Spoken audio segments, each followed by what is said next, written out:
జగదీష్ రెడ్డి హత్య ఏఈ కుటుంబం ఆత్మహత్య కేసు నిందితుడు సాదిక్ ను కాకినాడకు తీసుకొచ్చారు పోలీసులు. సాదిక్ ను ప్రస్తుతం విచారిస్తున్నారు. అడిషనల్ ఎస్పీ సిఐలు నూకరాజు కుటుంబం ఆత్మహత్య కేసుతో పాటు సౌజన్య భర్త జగదీష్ రెడ్డి హత్య కేసులో పోలీసులు సాదిక్ ను ప్రశ్నిస్తున్నారు.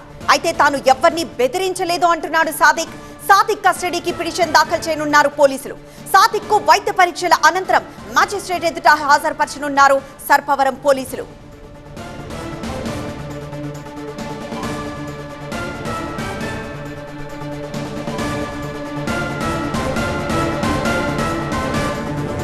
జగదీష్ రెడ్డి హత్య ఏఈ కుటుంబం ఆత్మహత్య కేసు నిందితుడు సాదిక్ ను కాకినాడకు తీసుకొచ్చారు పోలీసులు.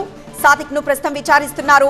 అడిషనల్ ఎస్పీ సిఐలు నూకరాజు కుటుంబం ఆత్మహత్య కేసుతో పాటు సౌజన్య భర్త జగదీష్ రెడ్డి హత్య కేసులో పోలీసులు ప్రశ్నలు సంధిస్తున్నారు.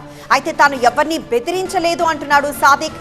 సాదిక్ కస్టడీకి పిటిషన్ దాఖలు చేయనున్నారు పోలీసులు. సాదిక్ కు వైద్య పరీక్షల అనంతరం మ్యాజిస్ట్రేట్ ఎదుట హాజరుపరచనున్నారు సర్పవరం పోలీసులు.